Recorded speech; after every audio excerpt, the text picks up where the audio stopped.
WKNJ 90.3 FM, Ustream TV, radio ear to the streets every Monday night, 9 p.m. to midnight. You know, the Ear to the Streets radio show, we give you that uncut raw hip hop. Again, shout out to Broadway Empire, Broadway Blake coming through. Don't forget to cop his album. Also, don't forget to cop the Sadat X record as well. You know, a lot of dope joints, a lot of great hip hop up in here today. We got another young man who hails from the Bronx, New York, from the Boogie Down, the birthplace of hip hop. You know that.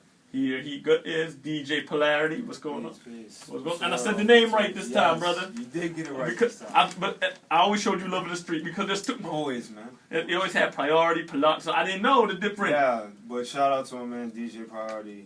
He's definitely on the grind. He's working hard, and he's got the Funk and Breaks mix out right now. But yeah, we get mixed ups from time to time. I guess we got like similar syllables in our names, things of that sort. So what starts with a P, ends with a Y, that sort of thing. So what's going on in your world, homie? What's been happening for you? Wow. I mean, aside from finally getting on Instagram, because all the kids are on it, it's one of those new things people are doing on the net, sharing pictures and comments. Oh, man. Right now, I got the EP on deck, which is called Extra Strength Itch Relief. That's something coming in your near future. Currently, I got a few mixes coming out real soon, a lot sooner than the EP. Open Hand Anger Management with my man DJ Dilemma. A lot of shout out to DJ Dilemma, Westchester County, by way of Queens. Man, what else I got? Yeah, Funk Slap included. That's going to be the third installment of my Funk Slap series. Shout out to everybody that's got the first volume. Shout out to everyone that's downloaded Funk Slap Rises. So it's going to be as I said, the third installment. And also got an all Wu-Tang mix coming out with my man The Official, the Almighty Buck 50 Cutters crew. So how long have you been DJing, Polarity? About 17 joints. I started back in '95. I was one of those DJs that just started as far as having to pick it up by ear. Being a crate boy first, helping out my cousins. They were the first two DJs that I knew offhand as far as just what DJing was. Playing records, carrying equipment from one point to the next, taking it out your crib, lifting crates, finding all kinds of records, and learning how to flip them. So are you just like a hip-hop DJ, or do you spit like house and club and R&B, or just a...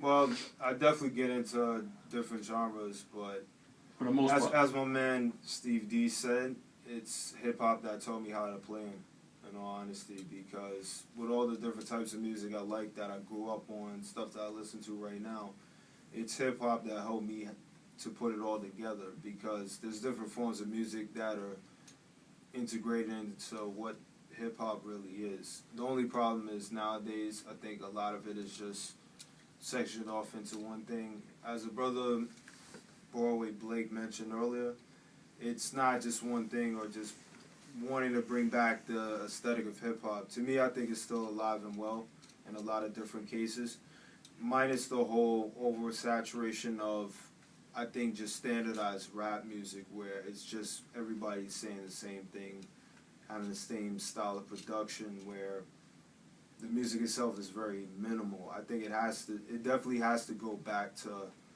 digging for different types of sounds. It has to go into finding different types of grooves where, as I said, it's the different musical elements that make hip-hop what it is. And I think when the average listener can go into those realms and then be able to have a better understanding of what hip-hop is as far as how it's manifested through rap music, then they'll be able to pick and choose like what it is they want to hear or what really motivates them as far as the musical aspect. Lyrically, anybody can say anything nowadays, and I think that's the reason why a lot of what's out right now is too easily accepted. Agreed. So with that, once you break it down to the actual science that it is, be it the composition, i.e. the beat, the samples, the whole sampling technique and what have you as far as a record being produced, and then of course what the MC's content is, then and only then I think the listener will be able to have a real knowledge and be able to make the right decision on what they're listening to and understand what the sound itself is about. Yeah, I gotta say, you broke that down so deep. Oh, thank On you. the real. Thank you. No, because I was very intrigued just listening. Like, wow, it's nice to meet people who know what they're talking about. Not like, you know what I'm saying, you know what I mean. And as being a DJ and being in the whole culture, so you know how to cut and scratch and do all the techniques and do all the tricks.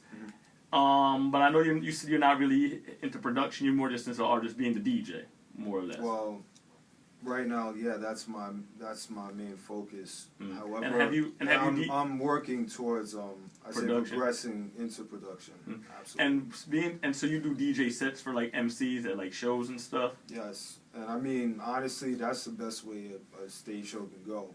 I mean, there's tons of showcases out there, but unless you have a DJ involved, like he's the backbone of the show, part of the foundation of how the show is being ran, then the show itself, it has something missing. At that point, it's just music. And that's why I think like a lot of rappers rapping. Yeah, and that's why I think like, I'm gonna rap for you. No, I'm gonna rap for you. And that's I'm gonna rap here. I'm gonna rap. And that's why I think hip hop. And that's why hip hop is the way it is. When you see like a lot of new generation, like your 2 Chainz and your Lil Wayne and even French Montana and these people, they say they got a DJ, but their DJ, you don't see them, or the DJ don't do nothing. Or some of these hip hop shows that you'll go to, like in the big arenas, where how the DJ supposed to be on stage, like during the sets, playing the music. And there was one show I went to, and like there was no DJ. Somebody was spinning from an iPod. I think it was at Rock the Bells this past one. What? In one of the sets. No lie. I ain't seen no DJ on the stage. That's the other reason I didn't get to make it out there. I mean, no disrespect to the people that run it. They've had quality bills, but to hear that now... Again, from what I could see, I ain't seen no DJ up in there. I ain't hear nobody cutting up and scratching it up. So, I mean... And that's where hip hop, in my opinion, that's where hip hop started from and came from. Because the other day on the show, we had a guest who was like, he said that he doesn't like the sample. He'd rather have somebody sample from him. But my whole thing is that the culture started on sampling and started on the DJ. So how can you? These studio lights are. It's all good. I understand. Not the flossy type people. I've known him for years. He ain't the flossy. He's a good brother. We wouldn't have had him on the show if he wasn't cool like that. Right. But what I'm saying is that, and these are things that I've realized because the DJ, as you said, is the backbone of the culture. That's where hip hop started. Yeah, because you could trace it back to the very beginning, and the DJ was always there. Because I mean, a lot of people, I think there's a certain type of people, or maybe the people that know about certain areas, certain time periods of how hip hop began in its active conception, and no matter what they trace it back to, the DJ is still involved in all actuality, because as you said, it was just the sampling at one point in time when there was no rap record, there was no hip hop record out, and that's why, and even in the it was literally like And another thing I want to say is that I hear a lot of these producers calling themselves DJs. Like this one kid, he said that he called himself DJ Jet or something. I'm like, do you DJs? Like, no, man. Why you call yourself that? Your name is just Jet if you're just a producer. And just to let the people know that most DJs are producers, but producers aren't DJs.